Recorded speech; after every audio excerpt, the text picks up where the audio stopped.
Today on Rambling About Cars, what the crap, automakers? We were on vacation, a long vacation, a nice 3-day weekend, and we come back, and what do we have? Like a gazillion new vehicle debuts in 48 hours. Really?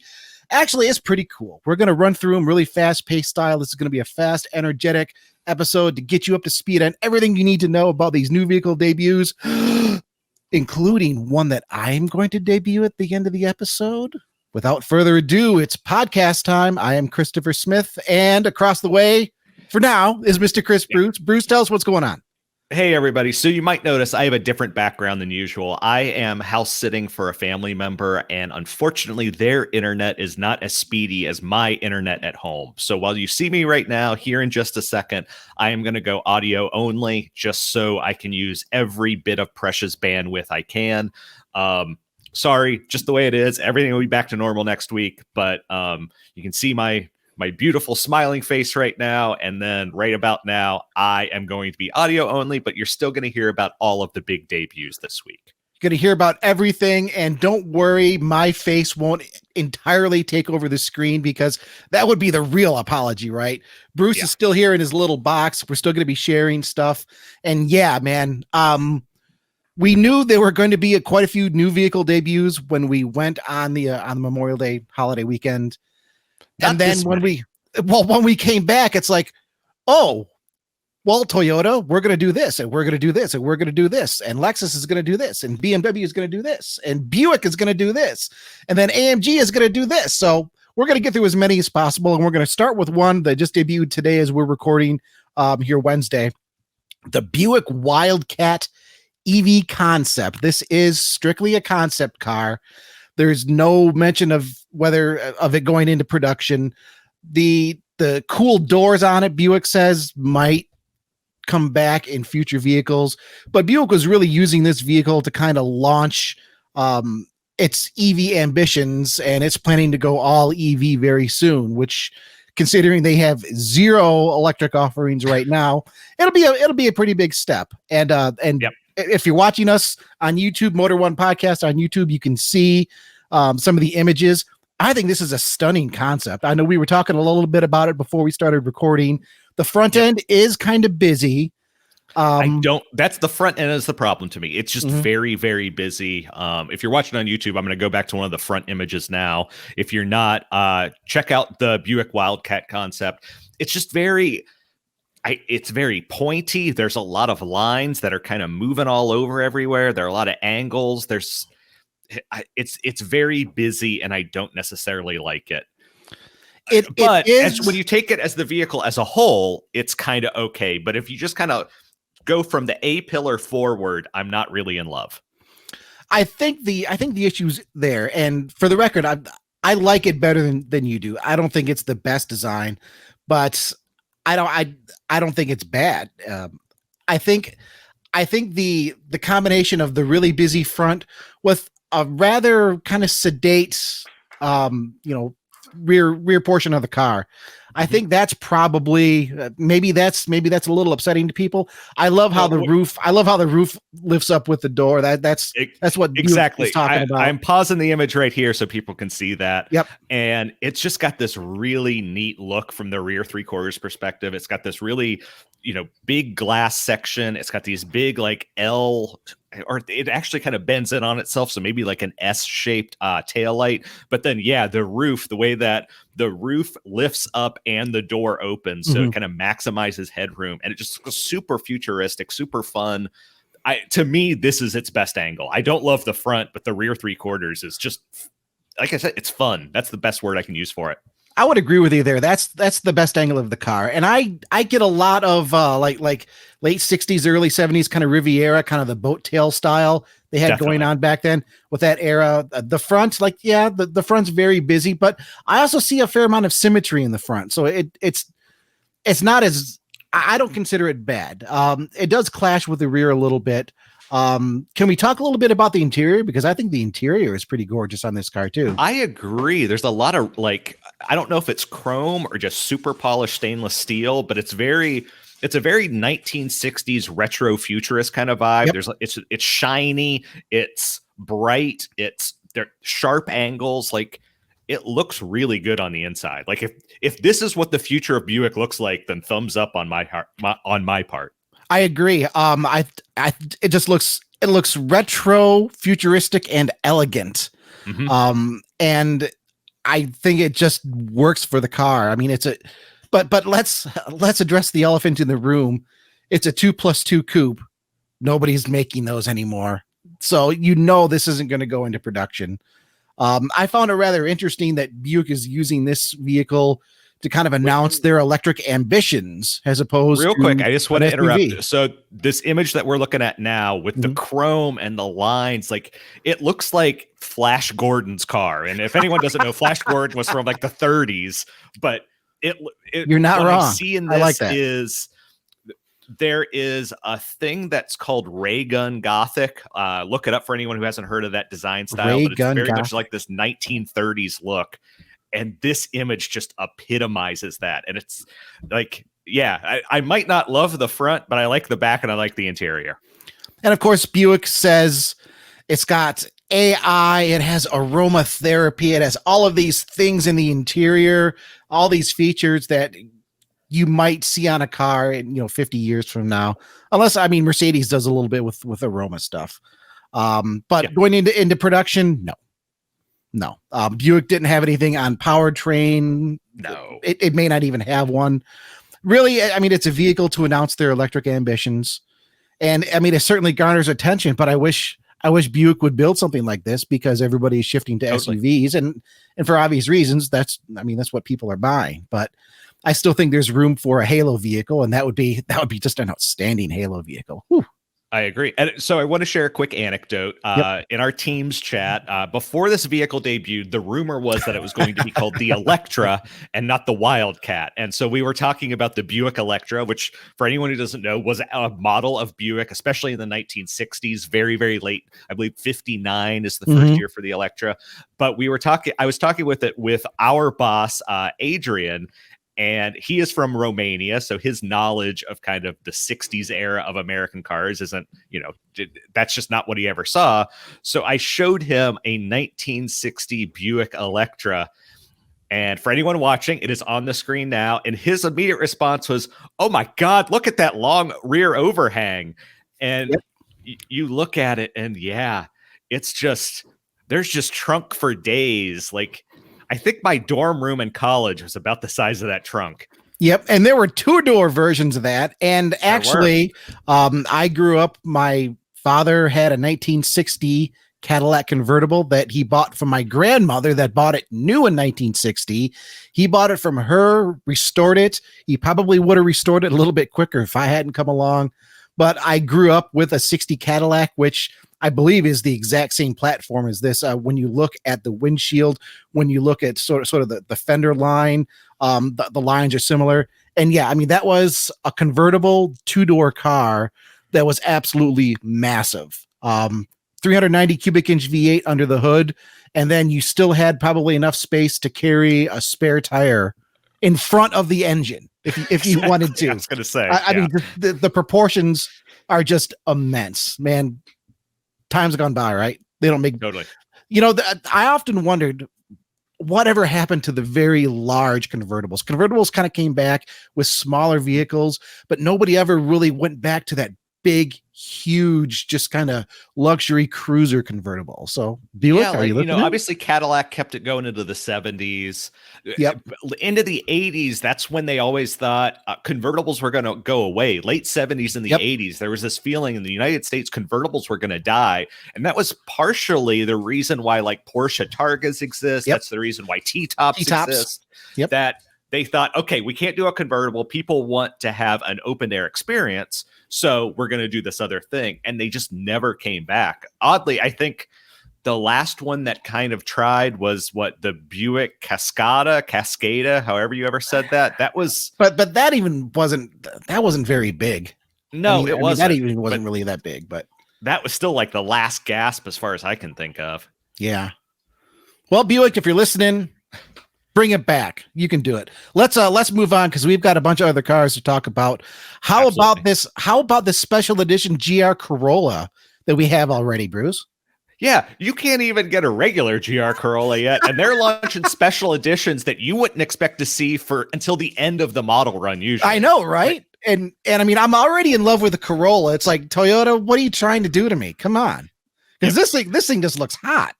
Oh my God. Well, the specs are what makes it look hot. Like, it looks generally kind of the same. We'll get to that in a second, but then you look at the specs and you're like, well, why isn't this the regular car? Why? Let's cut out the middleman here and let's make this the regular car. And we should say it's the Toyota GR Corolla Morizo Edition. Are we pronouncing it Morizo? It wouldn't be a Rambling About Cars podcast if I didn't mispronounce something, so I'll call it the Toyota GR Corolla Mizzy, just to make sure I've mispronounced it. So Akio Toyoda is the head of Toyota and obviously of the Toyota family, and his nickname is Morizo.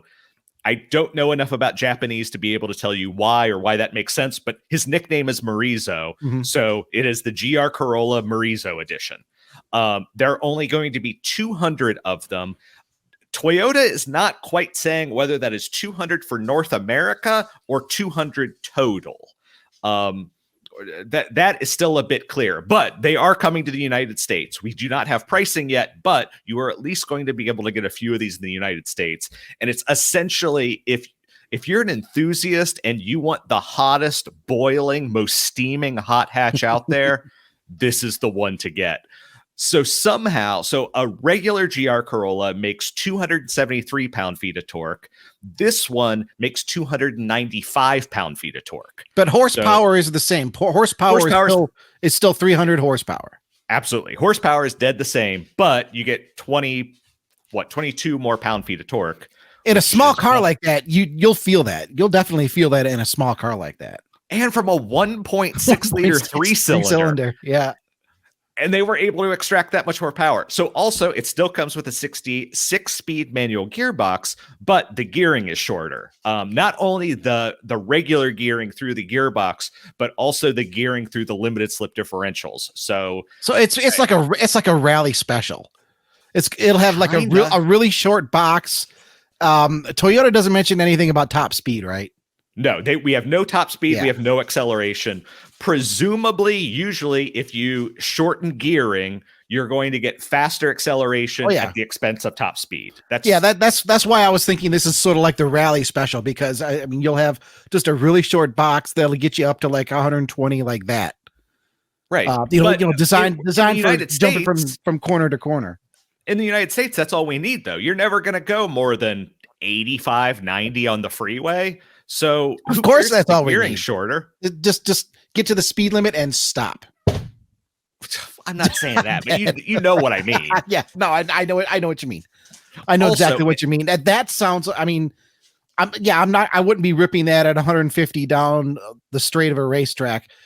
A car like that, I mean, I'm a rally fan. I would rally the hell out of it is what I would do. Or just on a curvy road, you live in, you're not, well, no, you are, but like Tail of the Dragon, or I know there are fantastic roads in South Dakota, or I know there are fantastic roads in Southern Ohio that are very curvy where, you're still going to stay within the speed limit or, maybe 5 or so more, but with this, you are just going to stay right in the meat of that rev band because the gearing's shorter and you have more torque to work with. And the car is lighter too, right? Right. I was about to say, like, I feel like I'm an infomercial. Wait, there's more. But wait, there's more. It weighs 106 pounds less than the Circuit Edition, which is already lighter because it has the carbon fiber roof. And to do that, there are no rear seats. There are no rear speakers for the stereo. There are no rear window regulators, because why would you need them once you have no rear seats? This is the part I kind of wish you could add in as an option. This part, there is no rear windshield wiper or windshield wiper motor. So on a rainy day, this one might not be quite so great. I wish as an option you could maybe add that in. It's probably 10 pounds or something. But still, 106 pounds less than the already light version. Now, folks, you'd probably expect to pay $100, $200, $300 for a car like this, but no, on today's Rambling About Cars special, we're going to get you not 1, not 2, but 3 for 3 low payments of $19.95 each. That's right. Unfortunately, we don't know the price yet. Yeah, there's no mention of price, no mention of whether it's even going to come to North America. Oh no, yes, it is coming to North America. It is. Okay, yes. We just don't know exactly coming how to North America. No, we just don't know the price. Okay, I need to switch out of infomercial mode here and get back to the facts. Yeah, let me add one more other thing. I'm excited about the car in case you can't tell. You get forged wheels rather than cast wheels. They're both 18 inches, but the tires that mount to them on the Morizo Edition, they're 245 40s with Michelin Pilot Sport Cup 2 tires. Rather, on the Circuit Editions, you get 235 40, so 5 extra millimeters, but they're Pilot Sport 4 tires, which, as you remember, when Jonathan Benson was talking to us, the Pilot Sport 4, they're kind of an on-road. They're kind of, they're an on-road sort of compromise that you can work on road, you can work on the track, but then with the Morizo, you get, you get 10 extra millimeters plus the Sport Cup 2 tires. You're getting, stickier tires that are wider, which is, always a good thing if you're going somewhere on the track or something like that. Always a good thing. Well, that might be a good segue for our next vehicle if you want to talk about sticky tires, because this vehicle is one that... Wait, no. I got to ask you. Well, okay. Only 200 are coming to the U.S. You were actually the person that worked on the story for us that 6,500 GR Corollas are coming to the U.S. in the first year. Mm-hmm. I guess, would you opt for the Morizo Edition over the Circuit Edition, assuming obviously this is going to cost more? We don't know how much more it's going to cost. We just don't know. I would need to know how much it would cost versus the Circuit Edition. Okay. I will say, if it was just me in the equation, I would go for that, because I dig the slightly more torque, slightly lighter weights, the tighter gear ratios. That's all about what I would want to do.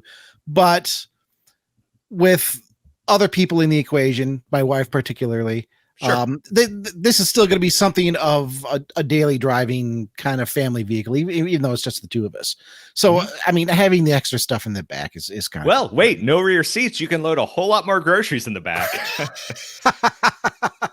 Okay, and you make a point. There's one thing I wanted to clarify. So that 200 examples, that is for the 2023 model year. They haven't gone beyond that. Mm-hmm. It does kind of get my gears spinning that if they can get 22 more pound-feet of torque, you have to wonder, for the 2024 model, are they just going to offer that? Like, you wonder, if they can clearly do it, why don't all of them have that? And so it's interesting. Well, I mean, you got to play the game, right? Of course, we have to get the main model out there, and then we have to get some special edition models out there, and then if you want, but the main model's not even out there yet. You can't even get the regular one. You have to go here. Hey! Before you get crabby, you remember once upon a time, all you could get from Toyota was a Camry or a Corolla. It's true. You remember the doldrums where it's like, oh, the sporty model, that's the Solera. Yeah. No, it's not the sporty model. Yeah. So no, mid 2000s, 2010s were a rough time. And the fact that you've got the Supra now, which love it or hate it. Yeah. It's kind of a Z4. Okay. Whatever. You've got the GR86, which, okay. Yeah, whatever. It's a BRZ, but then you've got this, like, at some point you have to stop complaining that Toyota doesn't have performance models, because they've got at least 3. And if you want to count like special editions and stuff, you can keep going from there. Yep. Nope. We applaud you, Toyota, but we got to talk about AMG One, man, before we go any further, because boy, was this a surprise. We've seen the test vehicles, and maybe you're thinking, Bruce Smith, didn't the Mercedes-AMG One already debut? I can play it. Debut 5 years ago. I can play it in Forza Horizon 5. Well, officially, it hasn't debuted until now, and it is official. It is officially official with a Formula One engine with 1,049 horsepower. It goes 0 to 60 in 2.9 seconds. It has a top speed of 219 miles per hour, and I need to be careful because I'm looking at Mercedes GLC stats here. Where are my AMG One stats? I wrote this article. You think I should know it? I'm going to shout out myself just briefly here because fortunately, Motor One, we're an international group, and one of our international editions had an international press release. We didn't get any press materials for the U.S. So our press release was in French, if I'm not mistaken. The press release was in French, and we got this with just a few hours to go ahead of the embargo. So I grabbed that press release, translated it from French, wrote an 1,100-word article in 3 hours. You need to go to motor1.com to read everything that I wrote. I'm not going to be able to touch on everything here because the car is just, I mean, it's fantastic. Yes, it is a 1.6 liter turbocharged 6-cylinder engine not really derived. It is a Mercedes Formula One engine. Obviously, they have tweaked it for road use. The red line is 11,000 RPM. I think the F1 car, the red line is like 15,000 or something. So darn, it only goes to 11,000. The engine itself makes 566 horsepower. Now, it is a hybrid. Yeah. It is a plug-in hybrid. 4 electric motors, 1 on each front wheel to give it all-wheel drive. Those 2 motors up front combine for 322 horsepower. There's another electric motor that's mounted there with the engine that sends power directly to the crankshaft. There's another electric motor tied with the turbocharger that also sends power to the ground. All total combined, it's 1,049 horsepower. And with that motor for the turbo, it's the electric style turbo that spins up instantly, so there's zero lag. You can drive 11.2, not 11.3, but 11.2 miles on electric power alone. So you can run along in this thing completely silent in electric mode. The engine still meets Euro 6 emissions regulations, and I think which is impressive because keep in mind, this is a Formula One engine. The fact that they were able to do it's phenomenal. That took some work. And the tech that goes into it. I mean, I touch on it a little bit in my article, but even there, I wasn't able to really dive deep into it. The batteries are used to preheat the catalytic converters and the sensors before you start the engine, so everything is warm to help with the emissions. I mean, the tech that's in this car is just unbelievable. Of course, it's packed with active aerodynamics. We don't know if Mercedes is going to go after a Nürburgring record. I have to think they're going to try. I have to think. With all the tech that's in this car, it weighs 3,700 pounds and change, I believe. So, I mean, it's not a super lightweight, but no. In today's age, it's an all-wheel drive hybrid that goes 219 miles an hour. It can go 11 miles on electric power alone. The interior is Spartan, but cool. You still have air conditioning. You still have power windows. You still have an infotainment system. But when you get inside the car, when you sit inside the car, I mean, you're sitting in a race car. For anybody that's ever sat in like a kind of a hardcore race car where your feet are like elevated, like you're in a recliner. I mean, that's pretty much your seating position in here. You have an F1 style steering wheel with the buttons all over it. Of course, you have digital display for the driver, digital infotainment screen in the middle. It's got the vents over the active aero vents over the fenders that can deploy for various driving modes. There's like an efficient driving mode. And no one will ever use. Right. And there are sub modes. I didn't even go into all the modes in the article. There are primary modes, and then there are sub modes where you can select more settings, and you can only select certain settings in certain modes. Like I think you have to be on a racetrack to select Race Plus or something like that, where you can then select low drag mode, where it puts all of the active stuff in its lowest setting and it drops the car so you can go for maximum speed. It's a phenomenal technological marvel. I think it looks really good as well. And it is now officially official after 5 years, Bruce. 5 years. 2017 is when Mercedes said they were going to do this car. We're going to put an F1 engine into it. And by God, we got to give them credit. They did it. They did it. Yeah. It took a long time. They absolutely did it. And I mean, I wanted to spend so much more time on the article. We just didn't have the time to really get it all in there. We didn't have, and actually, I would still like to get a little bit more information from Mercedes-Benz on just, some of the more technical details of what they had to do to that engine, because we know it was a very, very long development process. We know the car was actually delayed because they were struggling to meet Euro 6 emissions regulations. I mean, Bruce, am I missing anything here? I cut out there for a second. Yeah, you did. Yeah, you just cut out for a second here. I got you. I got you. Let's go, man. Okay, cool. Okay. Yeah. So one of the things that I was curious about was the fact that the engine uses air springs, which means that it's a pneumatic rather than traditional, metal springs. And I just wonder, what is the lifetime like that? Like, what are the maintenance requirements of an engine like that?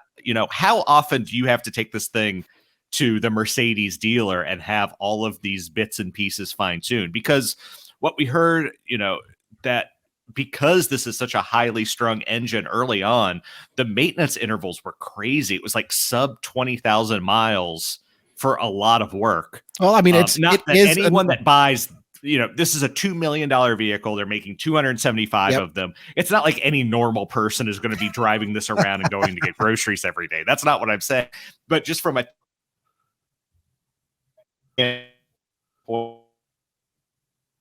is.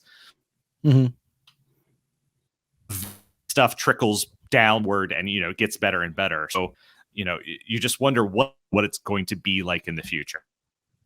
Yeah, and the future is now. And if you were waiting to get one, too bad, because they're making 275. Everyone has already spoken for $2 million a piece.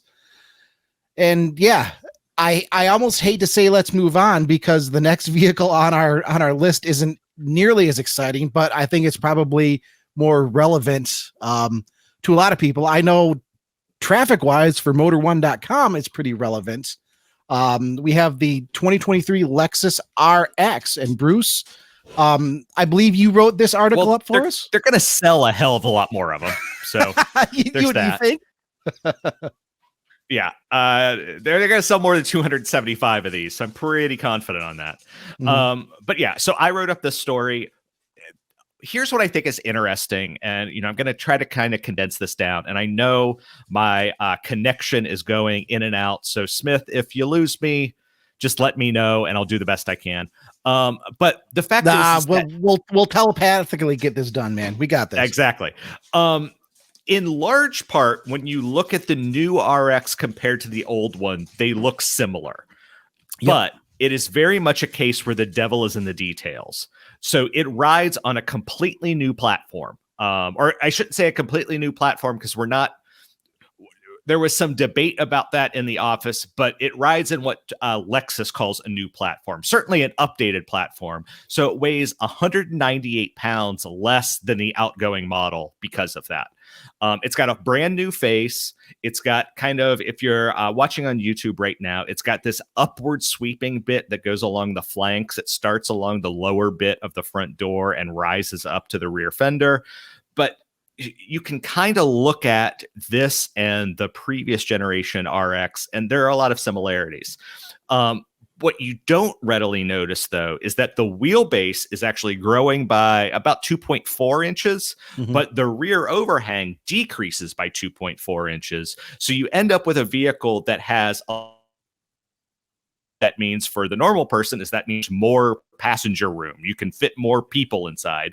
But it's the same exact footprint as the outgoing one. You could park this next to a current gen RX and they would, they're going to fill up exactly the same amount of space in terms of length, but you're going to be able to fit, more stuff inside.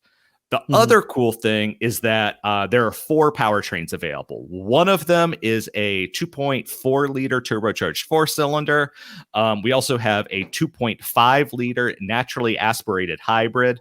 We have a plug-in hybrid that Lexus is not detailing for us yet, so we don't know specifics about that one. And then we have a 2.4 liter turbocharged 4-cylinder with the hybrid, and that's the top of the heap. They're calling that the RX 500H. That makes 367 horsepower and 406 pound-feet of torque, which by RX standards, that's quite a bit. Yeah. So yeah, the front end, and I'm sharing this on YouTube now for anyone watching there. The front end is, I guess, Brandon Turkish after seeing the front end, because yeah, it's a little bulbous. I can kind of see what he's saying. I don't mind it so much. Like, I don't think it's egregious. It's certainly different. Lexus for years has gone by their spindle grille. And everybody knows how I feel about the spindle grille. So you hate it. I've never been a big fan. It doesn't look as bad here on the RX 500, the F Sport. I don't think it looks as bad here as it maybe would otherwise. I don't know, Bruce. I find myself trying to find a reason to get excited about it. But I'm also not the typical SUV buyer. I guess if I was looking in the luxury segment, I don't know if I would be looking at this. I don't know. I guess from different angles, the rear looks pretty cool. I think that looks pretty cool. So here's I don't know that the RX has ever been particularly exciting in terms of styling. Mm-hmm. Nameplate, but they've never been the most beautiful vehicles on the road, but they've kind of become a kind of a stalwart in that class because they offer luxury. They offer luxury on par with what the Germans are doing, usually maybe a bit less, similar pricing, but certainly something different. And Lexus famously has very good dealer service. It's I agree with you. There's nothing about this that it's not striking. It's not like you look at this and you're like, oh my God, I have to have it. Mm-hmm. But at the same time, it's not an ugly vehicle. It's just something different. I guess I would need to know how much it costs, but yeah, Lexus hasn't told us yet, have they? Nope. We don't know. We don't know what the cost is. We do know it'll go on sale towards the end of the year. Correct. And I mean, yeah, it's a Lexus RX and it's the new model. And if I sound like I don't really have much to say, it's kind of because I don't. Okay. It's a Lexus SUV. We'll move on real quick. I do see these where so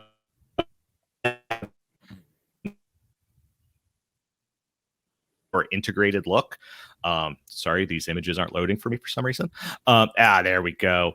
So it's a much more integrated look. So you can see you've got this wide screen that's right next to the instrument cluster.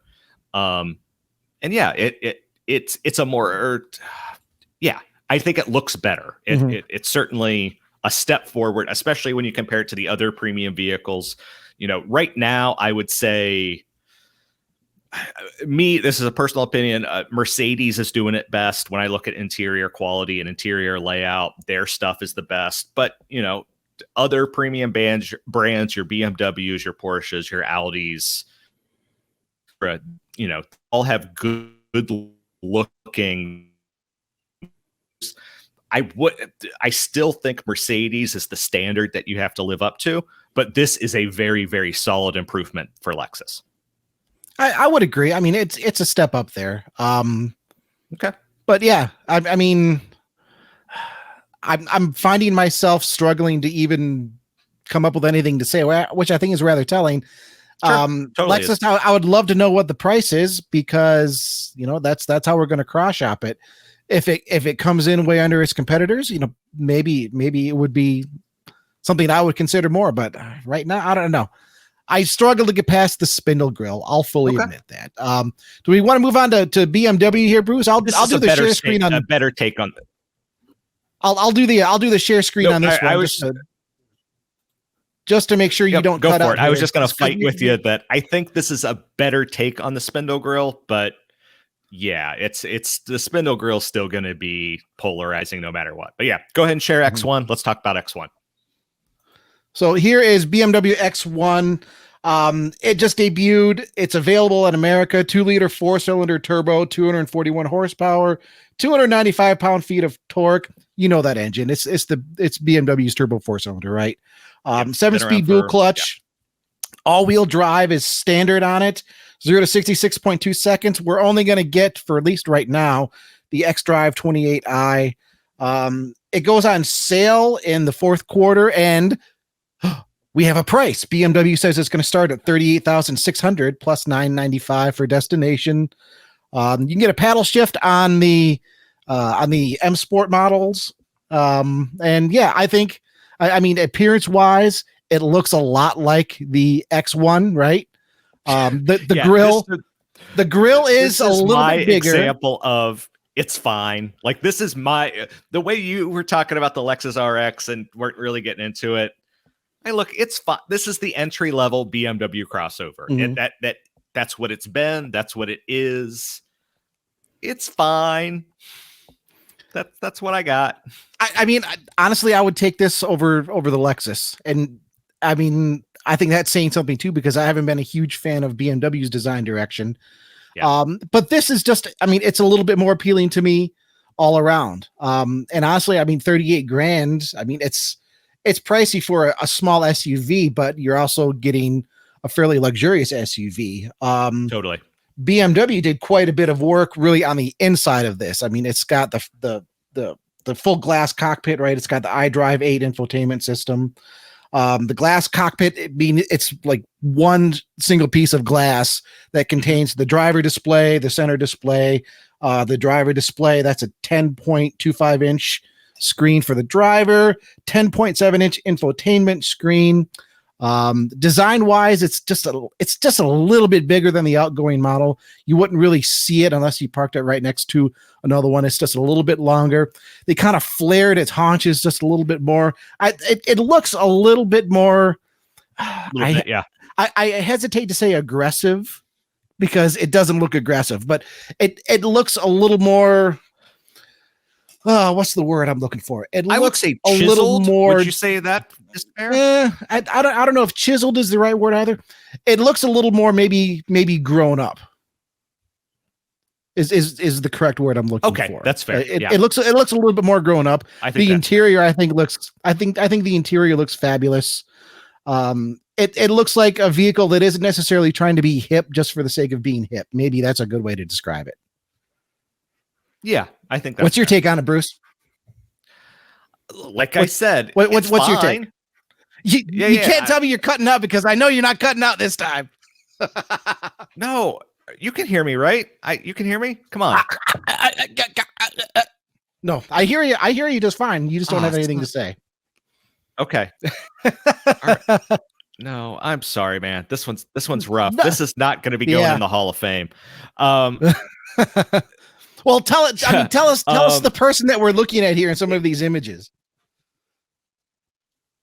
So that is Motor One Germany editor Roland Hildebrandt. And as you might remember, last time we had Seth on, he was very, very confused about seeing him posing with, I believe it was a Mercedes vehicle at the time. And yeah, he just does that. He's got a very jaunty Hawaiian shirt on while doing this. I love that about our foreign editions. I mean, on this side of the pond, I feel like, okay, we do the media events, we're taking pictures of the vehicles, but the foreign editions, and it's not just Motor One. I mean, they're super proud of what they're doing, of being there. They're in the photos. We should do that more. I agree, actually. I think and we also get a really good idea of just actually how small the X1 is, because I mean, if we back up here, I mean, he is towering over that roof. Look at that. Definitely. Look at that. So yeah, BMW X1. But this isn't the only BMW X1 we have to talk about today, is it? Version called the iX1. And I'm going to bring that one up here right now. Sure. I will talk about that a little bit. So it will have 2 electric motors, one powering each axle, as you would expect. 313 total horsepower from that setup, 364 pound-feet of torque. And BMW is estimating 0 to 62 in 5.7 seconds. Mm-hmm. So pretty quick. And then range, which is always a big deal when we're talking about EVs. They are estimating between 256 and 272 miles on a charge. I am guessing that's the WLTP standard, which means we'll generally in the US will get a little bit less than that. But still, for a kind of a performance-ish, luxury-ish EV, that's something. And let's talk about how it looks, because, well, it looks like the X1. It looks identical.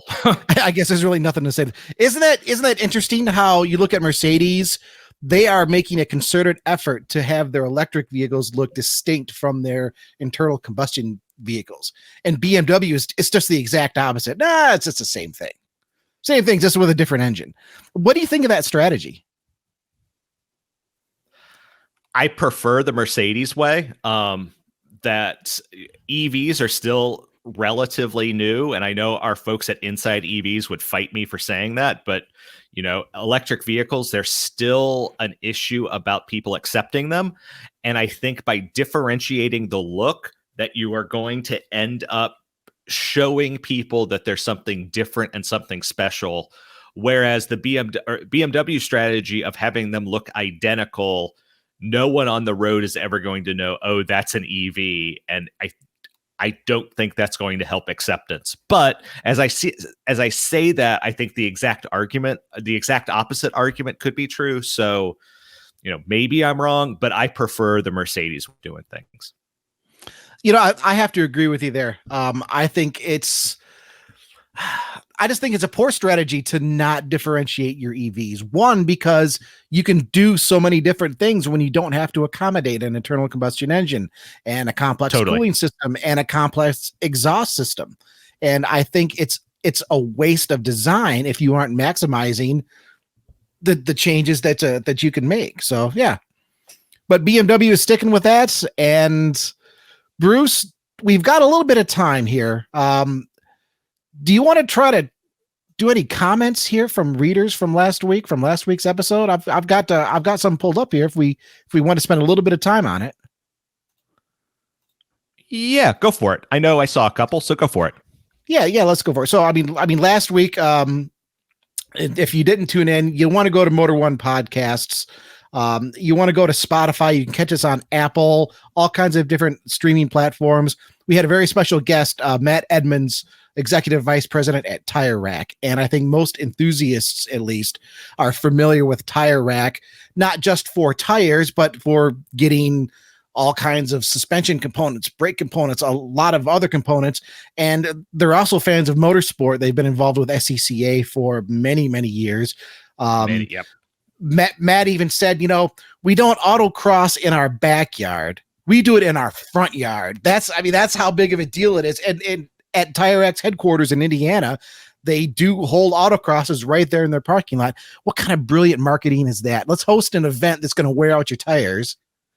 Or let's host an event where you're going to want to go a little bit quicker. Come on over here. We can hook you up with some new tires. No, just brilliant stuff. He had just some great stories to share, not just about Tire Rack, but just about cars and racing. And I highly recommend going back to watch that podcast, listen to that podcast. Josiah, regular commenter, commented, great episode. So yeah, great episode as always. Mr. Edmonds was fascinating, brought a lot of interesting points. His answer to most fun car he's driven was excellent.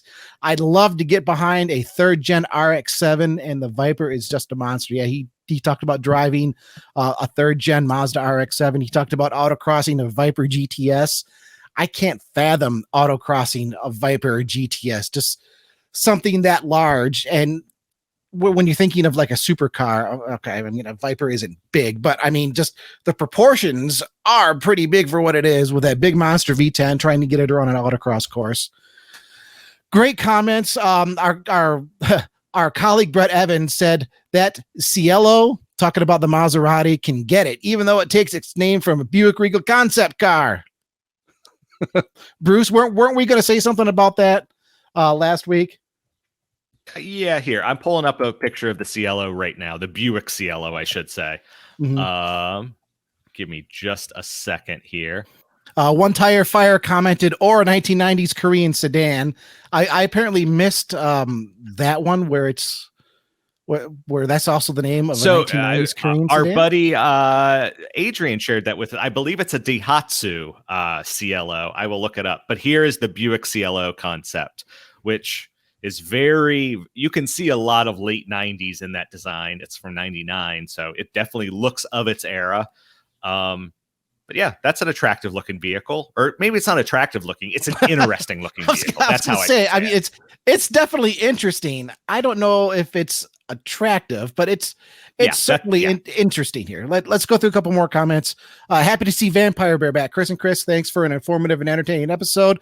By the way, I've always bought my last 3 tires sets from Tire Rack. They're always super friendly and helpful, both online and by phone, 99% of the time, much cheaper. Bruce, you pretty much had the same thing to say because you were talking about buying your tires through Tire Rack. And by the way, Tire Rack does not sponsor us. We're just big fans of the company. But if Tire Rack wants to sponsor us, that would be wonderful. Yeah, Matt, you're head of marketing. If you want to sponsor us, we're not going to say no. But yeah, here real quick, I'm gonna share this. Here is the Daewoo CLO. Sorry, Daewoo, not Daihatsu. It was also Daewoo. apparently called the Nexia in some markets, but that is also a CLO. So yeah. Okay. You know what? Now that you mentioned Daewoo, I think maybe I have seen that before. It's kind of ringing a little bit of a bell here. Apparently, so Adrian was telling us it was the same as an Opel Kadett. I'm gonna mess it. Opel Kadett E, I think, generation. Yeah. Or also the late 80s Pontiac Le Mans, not the good one from the 60s, the 80s hatchback. That is also the same platform. The Le Mans, as a friend of mine used to say. It's not a Le Mans, it's a Le Mans. Well, one more comment here before we move on. Harf of Jar says, at 1 hour, 16 minutes, 20 seconds into the last episode, it's a show, isn't it? He's talking about my teaser preview that I'm going to announce today. Let's just do it then, because who knows when I'm going to cut out and this is all going to end. So let's just do this. But we gotta. Well, I haven't said that it's a show yet. Okay, it's a show. Damn it. Yeah. Show the people what they want. I'll do this. I'll do this really quick, and maybe next week I can talk a little bit more about it because there is actually a very neat, kind of touching story that I want to share that's behind it.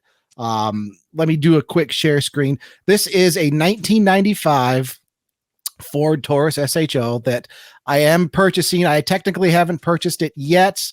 I'm going to pick it up in a couple of weeks when I'm visiting in Michigan, prepping for a move that's going to take place later this year.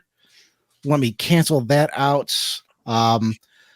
As I'm trying to get my photos pulled up here, it's a blue 95 automatic with tan interior, and I did go ahead and pull the trigger on this because, one, it's an extremely rare car.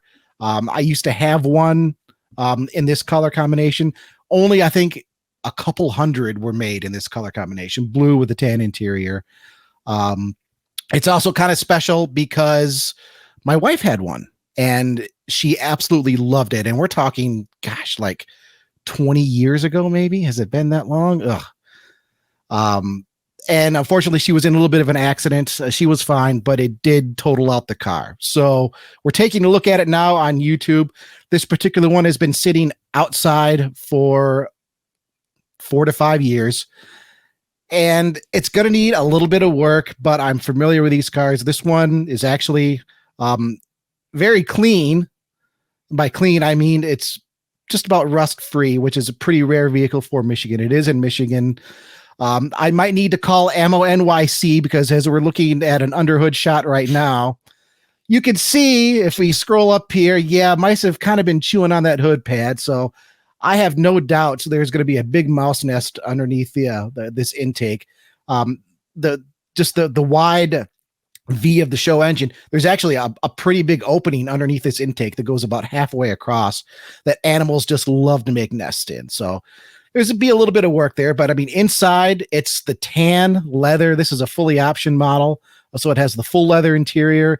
You can't really see it in this photo, but if I zoom in over here, it actually has the factory original cassette and CD player that Ford offered in 1995. And I know people are like, oh God, cassettes and CDs. What about just hooking up, my phone to it? Don't know if we'll swap that out. This is going to be a restoration. This isn't going to be like a modification. This is going to be a restoration. I want to try to just get it back to as stock and wonderful as it was 25 years ago. If we look here on the passenger side, there's a little bit of rust that I can see bubbling underneath the paint. The Tauruses of this era were notorious for rust developing back there on those quarter panels right there by the gas door. It's the only spot that I could see in the photos. I am breaking my own rules by committing to a car before ever seeing it in person. Although I did see it in person like 15 years ago, as we see in this photo. This was at a meet at a friend's house in Michigan. That's your own photo? And that's the car. That's a photo that I took at this meet well, let's see, it was 2006 that I took that photo. So I do know a little bit of the history of the car. It was very well cared for. And yeah, after talking to the owner on it, I was like, you know what? I think I have a photo of that car. Wow. Way back in the day. So yeah, I actually have a photo of the car. That's how it looked in 2006. It was really well kept. So I'm excited. I'm going to pick it up in a couple weeks, but it's not coming back to South Dakota with me. It's going to go to a storage place in Michigan because I'm going to be going to Michigan hopefully by the end of the summer here. And that's when I'm going to start working on it. I'll tell more about it hopefully next week. I'm going to try to line up a special guest to join me, to join us, I should say, to talk about it. And then the week after that, Bruce is going to be without Smith because I'm going to be on vacation in Michigan, hopefully picking that car up and not having to fight to get it out of the spot that it's located in. So that's my little debut for this debut-palooza on rambling about cars. Well, Smith, so my internet seemingly seems to get worse. So let's hit up the weirdest car debut of the week. So just in case something happens for me, sure. Let's talk about the DeLorean Alpha5. How's that sound? Oh man, we're gonna jump to DeLorean. I can do that. Let me vamp for me a little bit. I'll bring it up here and get it shared on screen because I'm kind of excited to talk about this one. So DeLorean, they have been teasing things for a while. We didn't know the model name. So some of the younger members of the Motor One team didn't realize that Alpha5 was the name of the robot from the Power Rangers. And so we think it's doing double duty nostalgia work where you've got the children of the 80s want the DeLorean. The children of the 90s want the Alpha5 because it's the robot that the Power Rangers had. What was it? Alpha5? I thought it was just Alpha. No, we looked it up. It is Alpha5. You know what? Alpha5. In case I am wrong, I'm going to look it up again right now. Because I remember Johnny 5, Short Circuit. But see, I never watched Power Rangers that much. So I didn't either. But you know what? Here. I'm going to overtake your sharing with my own sharing just to prove that my nostalgia knowledge isn't completely insane. And yes, Alpha5, usually just called Alpha, was the robotic assistant to the Mighty Morphin Power Rangers. There we go. There you go. Heard it right here. So it's the Alpha5. It's the DeLorean. What do we know about this car? Because I'll be honest, I haven't had much of a chance. We've been so busy since we got back from the Memorial holiday. I haven't even had much of a chance to look at the details on this car. I've looked at some of the photos. Is it true that only 88 are going to be made? Allegedly, that's the plan. So, I mean, yeah, that's what I'm looking at here. They're only going to make 88 because, of course, 88 miles per hour. From Back to the Future, which I think seems kind of silly. What else do we know about it? It was designed by Ital Design, like the original. Okay. Giorgetto did not design this, but he worked for Ital Design. Ital Design designed this, so it's not the same designer. It is the same design house. So that is slightly different. It is called the DeLorean. They plan to show a version of it at the Pebble Beach Concours lawn, or the Pebble Beach Concours d'Elegance. Their concept lawn is where that'll be on display. Technical details are kind of still up in the air at the moment. The plan is for it to have a battery pack that can hold more than 100 kilowatt hours, and that would give it a range over 300 miles of driving.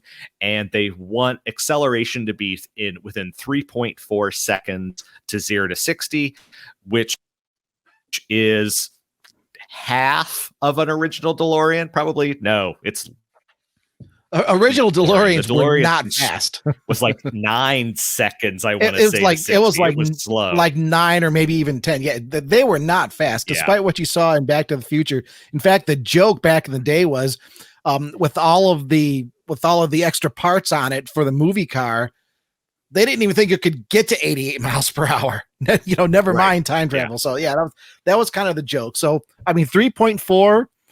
We've gotten so used to hearing Plaid and Lucid going 0 to 60 in under 2 seconds that this feels a little desensitized, but 3.4 to 60 is fast. In every sense of the word, it is still a fast vehicle. But this one is a 4-seater, whereas the original was just a 2-seater. This one is a 4-seater. Right. Still has a gull-wing door. Still has a very large gull-wing door in this case. Big gull-wing doors. And I mean, there's nothing on price yet. Nope. But we were talking about this, Bruce, a little bit beforehand. You are uninspired by this design. Is that fair to say? Very much. Yeah, so here's the thing. DeLorean as an automaker lasted for charitably 2 years making vehicles, and that they did not last very long. So in my opinion, if you are going to revive that name, you need to do something special with it, because the original had a huge cultural impact, but in terms of a commercial impact, it was very, very small. And I look at this, and from the front 3/4 point of view, I don't see a bit of DeLorean in it. When you go to the back and you see the louvered rear window, you see the gull-wing doors, DeLorean to me. But I look at this and it could be an EV. I'm being too mean to say that it looks like an generic EV, but it doesn't scream DeLorean to me when I look at it from the front, and that is what kind of bothers me. Well, here's my counterpoint. Okay. It doesn't look like a DeLorean, so it doesn't look like a 40-year-old car is what you're saying, and that's what's upsetting. It doesn't look like a 40-year-old car. That's take a fair point. I'll take that. I mean, poll, sure. I understand the desire for retro, but we also have to talk about a new car here, a modern car. And in 1982, the DeLorean looked futuristic. So I guess my question to you and to everybody listening would be, does this new DeLorean Alpha5 look futuristic? And to a degree, I would say yes. If we saw this before, say, Lucid came out with a Lucid Air, I think there would be maybe a better opinion, because I do see just a little bit of Lucid influence, I think, in this. But I also see a lot of vintage DeLorean, just kind of Easter eggs and design cues. The gull-wing doors are the obvious one. You have to have the gull-wing doors. The other one. The louvered rear panel is, honestly, I think I could do without the louvered rear panel. That's not really what makes it DeLorean for me. When I look at the front, pause it right there real quick. Like, now you're going to make me back real quick to that front image. Right there? That right one? There. Okay. Yep. To me, there's nothing about that looks like a DeLorean. That's my only argument. You're kind of looking at it from the top down, and I bet if you put a top down view of a classic DeLorean next to that one, there might be more commonality than you realize. The headlights, the very narrow headlights, the original DeLorean had a fairly narrow set of headlights, and from looking down at from a higher angle like this, I bet they wouldn't look much bigger than what you see here. The original DeLorean also had a very thin grille up front, like you see here. Let me continue my point as we go to a 3/4 view here. Now, the original DeLorean had the sharp lines and the hood that sloped down, right? It had the hood that sloped down, but then underneath it also had the front fascia that sloped up to meet it in the middle. So it kind of had this chin up kind of look. And I get that essence in the design of the front fascia here. The way you have the just kind of, the blacked out lower section with the colored midsection that kind of looks like it wants to angle up and meet in the middle. So I'm seeing a little bit of DeLorean there. Obviously, we're not getting the sharp lines because it's not 40 years ago, right? Yeah. I see it as a modern interpretation as opposed to a retro style modernized, if that makes sense. Yeah. No, I could see. Yeah. Maybe I'm being unfair. It's just, I think of the classic DeLorean. I think of the super angular look.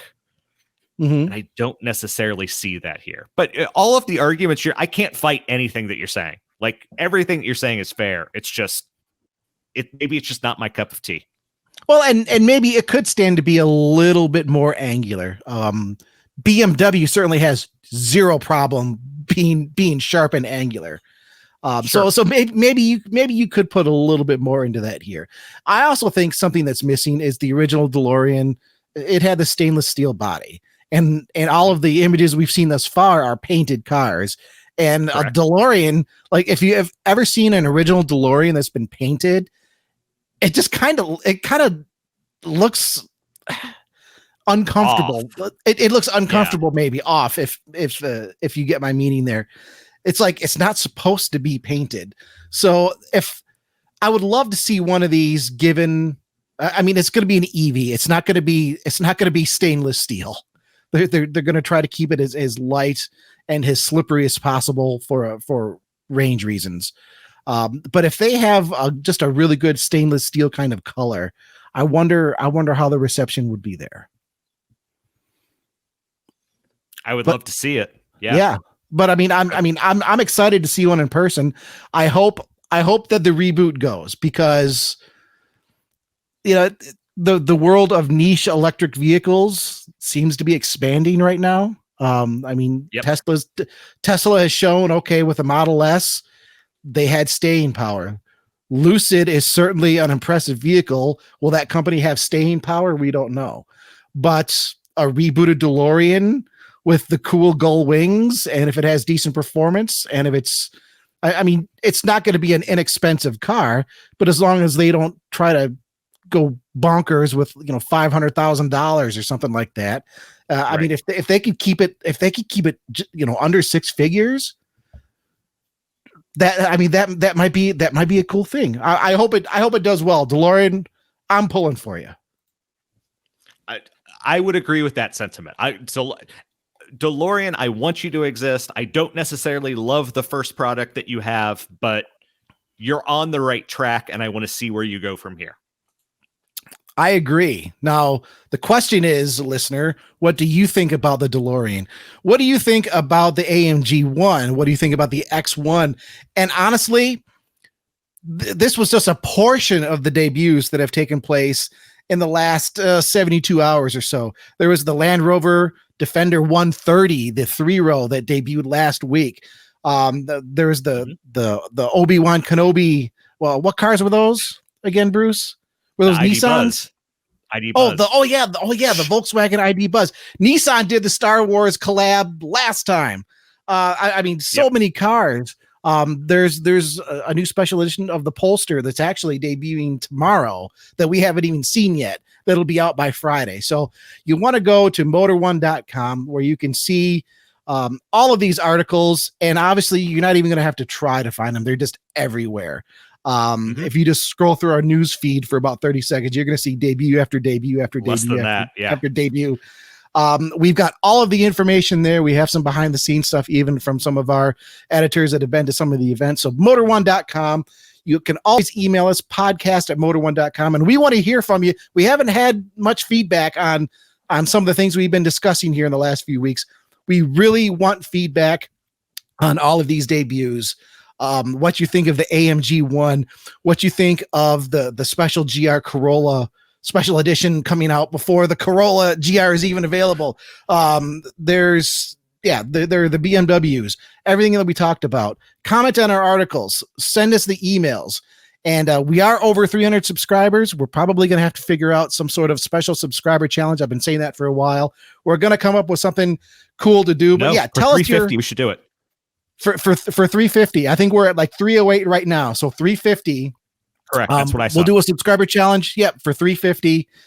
We'll do something crazy. Tell us what we should do that's pretty crazy. We'll do it when we get to 350. If we get to 350 in 2 weeks, 3 weeks, let's do 3 weeks, because that'll be the week that I'm back from my little Michigan vacation. So what do you think, I'm good Bruce? with that. Yeah. 350? Yeah. 350 subscribers in 3 weeks. We'll do something crazy. Let us know what it is that's the craziest thing that you want us to do, and then we'll find like 3 or 4 notches below that, because I mean we're weak and cowardly. Pretty much, yeah. So yeah, it's been a busy week. What else we got, Bruce? No, I while my internet is holding out, I'm going to talk as quickly as I can to thank people for listening. I'm sorry. I know this show wasn't up to necessarily our it's a good show. We tried our best. Trust me. It's a great show. But it's a great show. We had a DeLorean. Come on. We did. As always, good afternoon, good evening, or good night. We try to put on the best show we can. Trust me, I tried tonight. I lost Smith a couple times that I don't even think he knew about. So this has been a rough one, but we're here, and that's kind of telling for the regular podcast, Bruce. If I don't even know when I'm gone. Well, no, you didn't know I was gone. Would be the right way to say it. So yeah.